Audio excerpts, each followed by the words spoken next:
kadangkala nyaris lepas, kadangkala lemah sekali, sehingga hanya dapat bilang pada Tuhan, Tuhan tolong keluarga saya, Tuhan Yesus tolong anak-anak saya.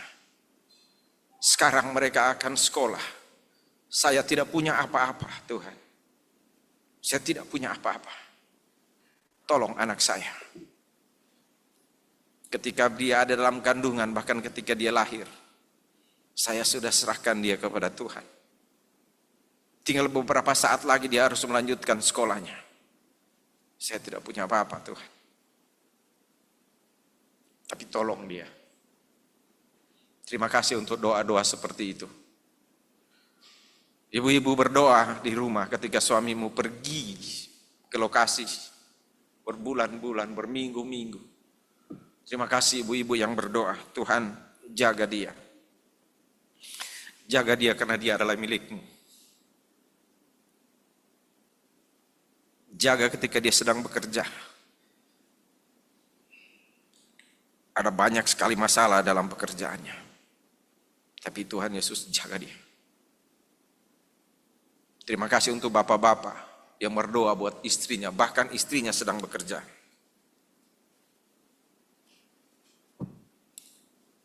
Tuhan Yesus jaga istri saya. Tidak mudah mengurus rumah tangga, tidak mudah mengurus rumah, tidak mudah berhadapan dengan para anak-anak saya. Tolong beri kekuatan istri saya. Ada banyak yang dia hadapi. Terima kasih untuk GAA Solafide Balikpapan.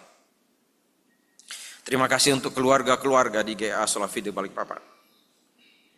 Selama 9 bulan di sini, saya melihat saudara-saudara. Ada banyak air mata dalam doa yang saya sampaikan kepada Tuhan. Tuhan tolong keluarga-keluarga ini. Tidak mudah bagi mereka. Saya tahu saudara punya masalah dalam hidup saudara. Saya lihat. Saya bahkan bilang pada Tuhan, Tuhan, jika bisa terjadi, jangan ada masalah dalam keluarga-keluarga di GAA Solafide Balikpapan. Ini minggu terakhir kita di sini beribadah bersama-sama di tahun 2024. Semoga saudara kuat. Semoga saudara tetap kuat. Semoga keluarga-keluarga di GAA Solafide Balikpapan tetap kuat. Sampai kita berdiri di hadapan Tuhan dan Tuhan bilang pada kita, engkau tinggalkan keluargamu karena engkau akan bersama-sama dengan saya. Engkau sudah mengasihi keluargamu karena saya. Engkau bersiap kalau menerima mahkota dariku karena engkau menjaga keluargamu. Tuhan akan bilang seperti itu. Beristirahatlah, hai hambaku yang setia. Masuklah dan nikmatilah kebahagiaan Tuhanmu. Terima kasih sekali lagi. Terima kasih. Sekarang mari kita lihat keluarga yang saya katakan tadi yang jarang sekali menjadi idola. Tetapi saya sendiri mengidolakan keluarga ini. Karena ketika saya mengambil keputusan melayani Tuhan, ada 2 tokoh yang saya sangat ingin sekali pelajari hidup mereka. Daud dan satu adalah Yohanes Pembaptis. Yohanes Pembaptis itu sangat pendek pelayanannya. Cuma 3 tahun sesudah itu pisah kepala dari tubuhnya dalam pelayanan. Dan kali ini kita merenungkan apa kata orang tuanya tentang Yohanes. Bahkan nanti berikut kita akan renungkan apa kata Tuhan Yesus tentang Yohanes. Dan apa kata Yohanes tentang dirinya di hadapan Tuhan. Mari mulai dari Elisabet. Satu waktu seperti yang kita sudah baca di Lukas pasal 1. Elisabet sedang menunggu. Selalu berdoa pada Tuhan. Panjang waktu dia gunakan untuk berdoa pada Tuhan. Tuhan, saya selalu dipermalukan. Saya selalu dipermalukan karena saya tidak memiliki anak. Padahal suami saya adalah seorang imam. Saya berdoa. Saya minta pada Tuhan. Tapi Tuhan sepertinya tidak menganggap semua doa saya. Jika saya berada di sana waktu itu, saya pasti akan bisa melihat bagaimana kesedihan, bagaimana dia melipat tangannya berlutut, bertelut, mungkin juga merebahkan dirinya atau mengangkat tangannya kepada Tuhan ketika dia minta pada Tuhan, Tuhan tolong supaya saya tidak dipermalukan. Suami saya melayanimu, dia adalah imam di bait Allah, tetapi kenapa saya tidak memiliki anak? Banyak orang menghina saya. Tapi pada satu waktu dia didatangi oleh malaikat.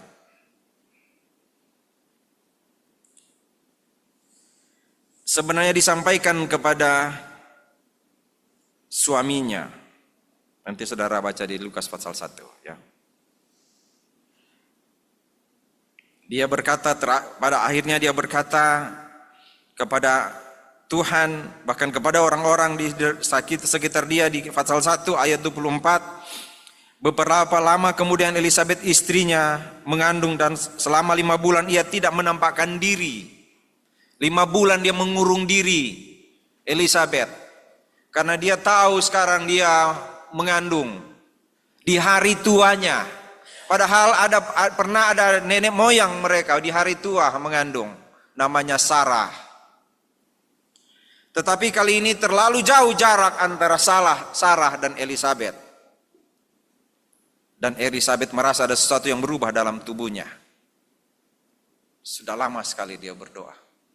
Dan dia tahu dia mengandung. Karena suaminya tidak dapat mengatakan itu padanya. Suaminya menjadi bisu. Nanti kita lihat tentang Zakaria. Dan dia bilang di ayat 25, inilah perbuatan Tuhan bagiku. Dan sekarang ia berkenan menghapus aibku di depan orang. Seorang ibu yang berdiri dan bilang pada Tuhan, sekarang aibku engkau hapus di depan banyak orang. Ibu-ibu yang dikasihi Tuhan, jika ada masalah dalam hidupmu, jika ada masalah di hadapanmu, satu waktu engkau akan berkata seperti Elisabet, Tuhan menghapus aibku di depan banyak orang. Engkau boleh penuh air mata, engkau boleh penuh pergumulan, panjang hidupmu dalam pergumulan. Tetapi satu waktu semoga engkau berdiri dan bilang, inilah saatnya Tuhan menghapus aibku. Karena setiap wanita mulia di mata Tuhan. Saya sangat percaya itu. Saya selalu berkata kepada banyak orang, dan saya selalu bilang pada saudara, bahkan saya mau katakan ini sekali lagi di sini. Saya sangat percaya doa seorang ibu akan sangat dekat di telinga Tuhan.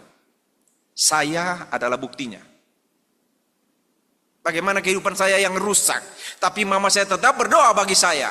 Dan satu waktu dia berdiri di hadapan orang dan bilang, anak saya sekarang tidak ada di rumah saya. Dia sekarang sedang pergi memberitakan Injil dan dia tidak akan kembali. Karena kalau dia sudah berjalan menuju Kanaan, dia tidak akan balik lagi ke Mesir. Saya sangat percaya ibu-ibu akan mengalami itu. Seorang istri yang akhirnya bilang pada Tuhan, engkau mengangkat aibku. Seorang ibu yang merindukan sesuatu yang berharga dalam hidupnya. Akhirnya berdiri di hadapan Tuhan dan bilang, Tuhan engkau telah mengambil aibku, engkau membuang aibku. Karena cuma Tuhan yang bisa melakukan itu. Cuma Tuhan yang dapat membuang aib. Tangan yang kotor tidak dapat membuang sesuatu yang kotor. Karena selalu akan ada kekotoran. Tetapi kalau Tuhan yang suci membuang kotor, maka yang kotor itu akan pergi selamanya dan tidak akan kembali. Karena tangan Tuhan yang kudus itu selalu akan tetap kudus. Saudara, Elisabet seorang perempuan yang percaya pada Tuhan. Ketika dibilang, engkau mengandung. Dan dia bilang, Tuhan yang melakukan. Sederhana untuk mengaplikasikan ini sebenarnya, kalau saya langsung aplikasikan. Kalau seorang ibu itu kuat di rumah, maka keluarga itu menjadi keluarga yang kudus. Kalau ada seorang ibu yang kuat di rumah, maka keluarga itu menjadi keluarga yang kudus.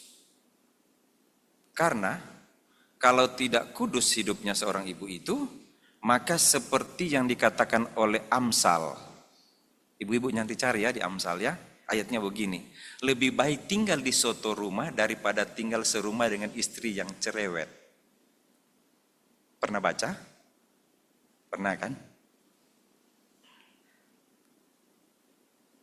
Ibu bapak, pokoknya kalau dia mulai nyanyi, langsung bilang Amsal. Ya, langsung bilang, terus Amsal. Sikat. Lebih baik tinggal di suatu rumah daripada serumah dengan istri yang cerewet.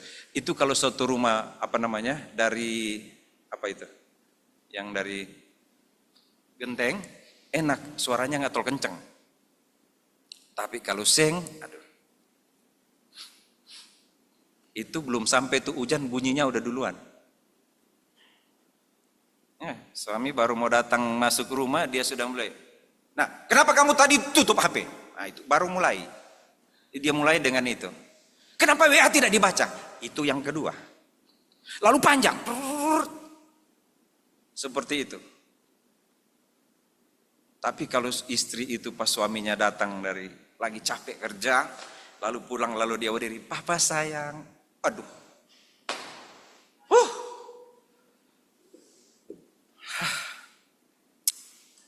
Ibu-ibu gini nih, Ibu.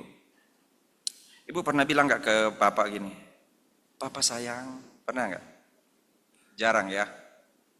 Tapi kalau papa nggak bilang sayang ke istri, dia bilang begini. Dia tuh mulai tawar itu hatinya. Sudah siapa lagi yang dia lihat di jalan itu?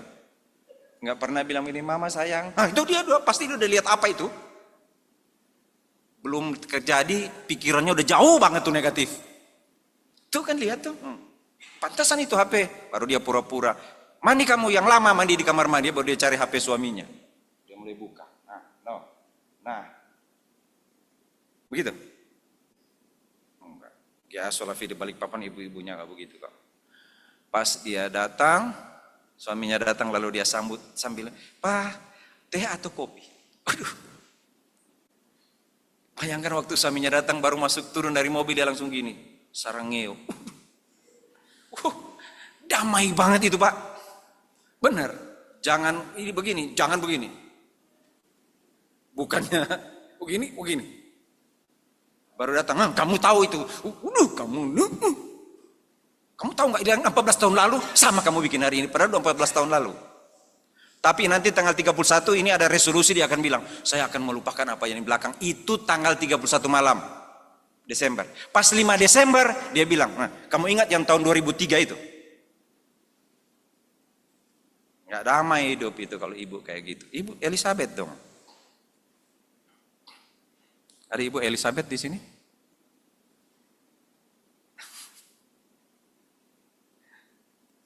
Elizabeth. Ya.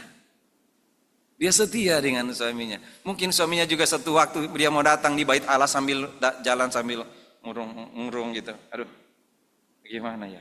Mau pergi melayani tapi selalu ada, kita kok nggak punya anak ya. Dia jalan, lalu dia lewat, lalu dia ada anak-anak kecil lari-lari. Dia lihat lalu digendong oleh papanya, dia lihat, waduh, kok saya nggak punya ya? Saya nggak punya ya. Ada yang lari-lari, dedi, aduh. Kan gitu ya. Papi, papa, abah, apalagi itu. Kan gitu ya. Kok saya nggak punya ya. Tapi istrinya akan bilang, tetap saja melayani. Anak itu urusan Tuhan. Aduh, itu damai sekali itu ya. Bapak ya, kalau bisa ganti istri sama kayak Elizabeth itu kalau ada ya. Aduh, tapi nggak boleh begitu sih. Seperti itu. Selalu mereka, tetapi lama-kelamaan tangannya si Zakaria dia pegang Elizabeth, ayo kita berdoa bersama. Apapun yang Tuhan mau beri itulah yang terbaik bagi kita. Itu katanya yang luar biasa, kata yang luar biasa. Kita ini hamba Tuhan, itu yang Maria bilang kan. Apa yang diberikan Tuhan jadilah padaku. Zakaria menguatkan Elizabeth, tenang mah. Nah itu kalau jadi suami begitu ya nak. Istrinya sudah capek cuci piring, ya kan? Lalu suami bilang, "Udah mah duduk aja di situ biar saya yang cuci." Nah, istrinya kan pasti akan bilang gini, Makasih Pak. Dari dulu, bukannya dari dulu malah baru sekarang. Sudah padahal kan sudah mau berbuat baik. Cuma memang dasar Amsal tadi, jadi panjang urusannya. Satu kali dia datang, Sakaria masuk di bait Allah, dapat tugas untuk membakar ukupan. Dan muncul malaikat di situ. Malaikat bilang ke dia, Sakaria, engkau akan memiliki anak. Engkau akan memiliki anak karena Tuhan akan membuka rahim istrimu. Jangan takut hai Sakaria, sebab doamu telah dikabulkan dan Elisabet istrimu akan melahirkan seorang anak laki-laki bagimu dan haruslah engkau menamai dia Yohanes. Engkau akan bersukacita dan bergembira, bahkan banyak orang akan bersukacita atas kelahirannya. Dia akan menjadi besar di hadapan Tuhan. Itu ayat 13 dan seterusnya di Lukas pasal 1. Dia akan besar di hadapan Tuhan. Sakaria. Sakaria lama menunggu. Sakaria berdoa, itu laki-laki begitu. Lama berdoa, berharap. Tapi ketika Tuhan bilang akan dijawab, yang terjadi dalam hidup Sakaria adalah bagaimana mungkin. Ya, gitu ya. Kalau saudara lihat di situ. Akhirnya dia tanya kepada Sakaria tanya, itu ayat 18. Lalu kata Sakaria kepada malaikat itu, bagaimana aku tahu bahwa ini akan terjadi? Sebab aku sudah tua dan istriku sudah lanjut. Bagaimana bisa? Tapi tiap hari di bait Allah berdoa. Bahaya ini laki-laki kayak begini. Setiap saat berdoa, bergumul dengan Tuhan, tapi ketika Tuhan jawab jadi ragu. Emang begitu ya? Nanti kamu tahun depan naik gaji. Ya? Tahun depan saya bikin gaji kamu naik 2 kali lipat. Itu bos bilang. Dia akan bilang pada bosnya, terima kasih bos. Itu yang saya tunggu-tunggu. Tapi kalau Tuhan yang bilang, nanti tahun depan akan bla bla bla bla. Emang begitu ya Tuhan? Bisa nggak Tuhan? Banyak kali lebih percaya pada manusia ya, yang ada di depan mata ya, daripada Tuhan yang tidak kelihatan.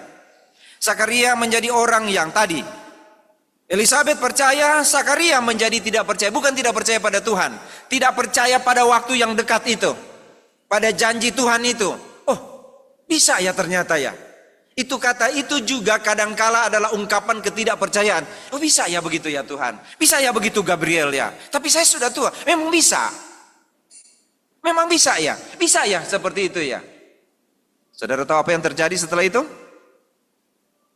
Sakaria dihukum Tuhan menjadi tidak bisa bicara. Tetapi saudara kalau mau kita lihat di ayat yang ke-67 sampai 79, mulai dari ayat 68 sampai 79, kita akan lihat ketika Yohanes lahir, apa yang disampaikan oleh Sakaria. Ini laki-laki, ini pelayan Tuhan. Saudara lihat, dia begitu pintar, dikuasai oleh Roh Kudus, dipakai oleh Roh Kudus untuk bicara tentang nubuat di masa lalu. Saudara bisa lihat di bawah situ ada catatan, ada Maleakhi 3 ayat 1 dan Yesaya 9 ayat 1 tentang anaknya.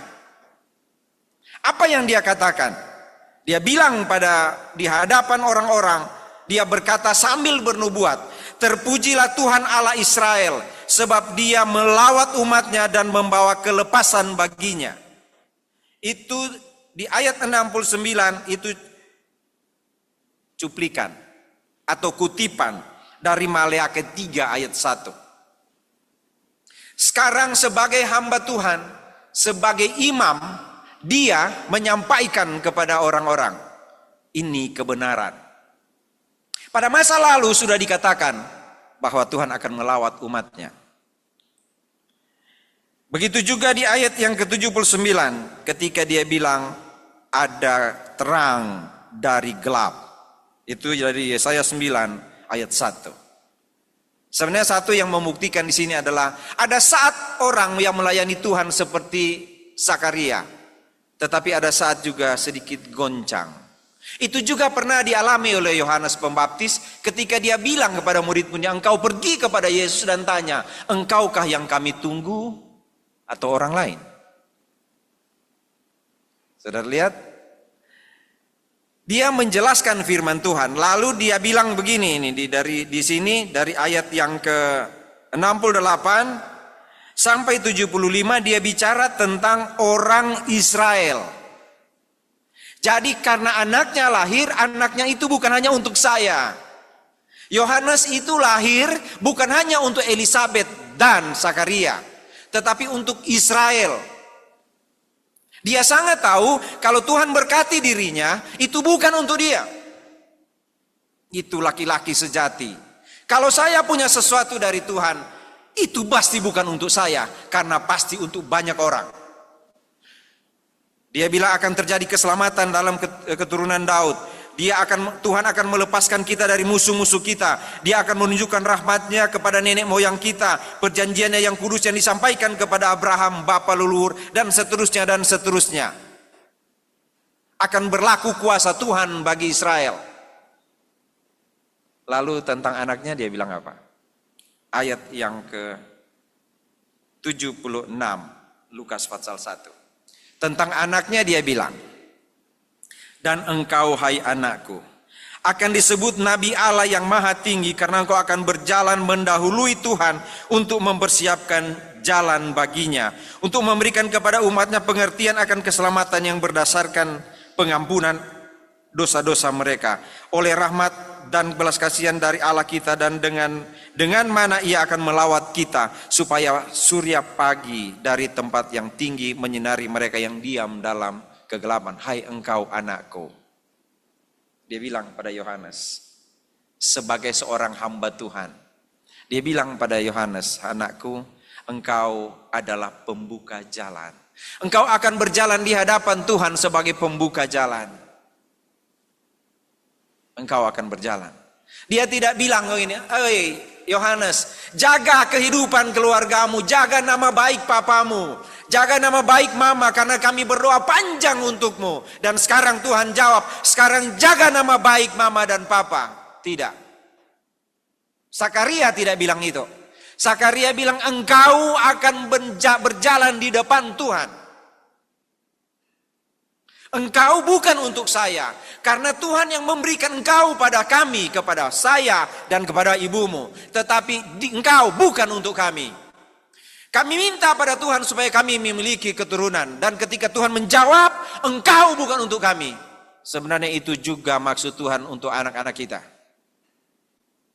Sekalipun kita akan bilang, jaga kesaksian, hidup yang benar, capai cita-cita, dan jangan lupa kalau sudah berhasil, kirim duit buat mama dan papa. Ya, kalau kamu sudah punya uang banyak, jangan lupa donat. Orang Manado bilang doi Natal. Jangan lupa ya, karena mama yang beri kamu air susu, papa yang berkeringat menghidupimu. Jangan lupa ya nak. Jangan jadi anak durhaka ya nak. Tidak. Elisabet dan Zakaria tidak. Mereka hidup dalam hidupnya dan tahu anak yang diberikan pada mereka itu untuk Tuhan. Sehingga ketika dia harus pergi, cuman dia bilang, pergilah untuk Tuhan anakku. Pergilah dan berkaryalah bagi Tuhan. Karena engkau diberikan pada kami bukan hanya untuk kami, tetapi engkau berjalan di hadapan Tuhan. Itu tentang Yohanes. Itu tentang Yohanes. Tapi Yohanes bukan bilang begini ke mamanya dan papanya. Tuh kan Mapa, saya kan lahir bukan untukmu kan? Sehingga ada anak-anak yang mengabaikan orang tua. Hei anak-anak, saya mau bilang pada kalian. Kalian tahu ayat Alkitab bilang apa? Hormatilah ayah dan ibumu. Sampai kapan? Kamu tidak akan pernah berhenti menjadi anak di hadapan mama dan papa. Supaya lanjut umurmu, itu Taurat bilang kan? Ya kan? Kalau baca di Efesus dan Kolose, anak-anak taati orang tuamu supaya engkau diberkati Tuhan. Berapa banyak anak yang tidak diberkati Tuhan karena tidak dengar pada Tuhan. Boleh engkau abaikan orang tuamu, tapi jangan coba-coba abaikan Tuhan. Ya kan? Tolong ingat anak-anak. Tolong ingat anak-anak. Ketika engkau lahir dan orang tua bilang, pergilah engkau untuk Tuhan. Jangan berdiri membelakangi saudaramu, orang tuamu. Karena ada firman Tuhan yang bilang, hormati orang tuamu. Engkau akan lihat kehidupanmu akan berantakan jika engkau tidak menghormati orang tua. Sebenarnya menghormati orang tua bukan karena orang tua minta, tapi karena Tuhan yang bilang. Apa yang terjadi sesudah itu? Yohanes pergi ke padang gurun. Sakit hati kali ya mama dan papa? Enggak. Kenapa? Karena memang Yohanes harus pergi ke padang gurun. Yohanes harus menjadi pembuka jalan bagi Tuhan. Yang berdiri, saya kadang-kala suka berpikir gini. Yohanes ini luar biasa ya. Anak imam harusnya berada, anak pendeta aja kaya. Kan? Iya kan? Anak pendeta kaya. Sekarang apalagi pendeta di GA Solavide, Balikpapan. Yohanes berdiri dan pergi. Kenapa? Karena dia harus membuka jalan bagi Tuhan. Dan nubuat mengatakan dia adalah suara yang berseru-seru di padang gurun. Dan Yohanes pergi, saudara. Saudara tahu tentang Yohanes kan? Ayat 76 itu, hai anakku. Ketika Maria datang padanya, Maria datang pada Elisabet. Elisabet bilang, anak dalam kandunganku melonjak kegirangan. Yohanes tahu bahkan Tuhannya ketika dia masih dalam kandungan. Dia bahkan menghormati Tuhannya ketika dia masih dalam kandungan. Tuhannya datang padanya bahkan ketika dia masih dalam kandungan. Itu sebabnya dia berdiri dan pergi. Saudara tahu nggak apa yang dia katakan tentang dirinya di hadapan Tuhan? Di dalam Yohanes pasal 3 ayat 30 dia bilang kepada Tuhan. Dia bilang kepada orang-orang yang selalu menghormati dia, dia bilang, Tuhan saya harus semakin besar dan saya harus semakin kecil. Di mana ada hamba Tuhan yang berkata seperti itu? Di mana ada hamba Tuhan yang bilang pada orang lain, biarlah Tuhan semakin besar dan saya makin kecil. Mungkin mengatakan itu di mimbar ini ketika bilang, biarlah saya makin kecil di belakang salibmu. Saudara, kalau di sini nggak bisa berada di belakang salib, karena salib ada di belakang.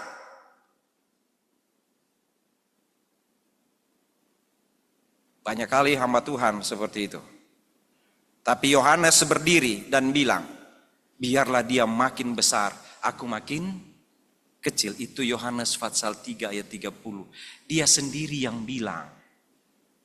Lalu ketika Tuhan bicara tentang dia, siapa itu Yohanes? Saudara perhatikan ini di Matius pasal 11. Di Matius pasal 11 dia bilang gini, ayat yang ke-11. Tuhan bilang begini tentang seorang nabi. Apakah engkau pergi ke padang gurun untuk melihat orang yang berpakaian indah?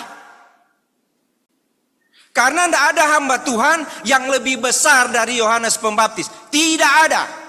Siapa yang bilang? Tuhan Yesus. Ya?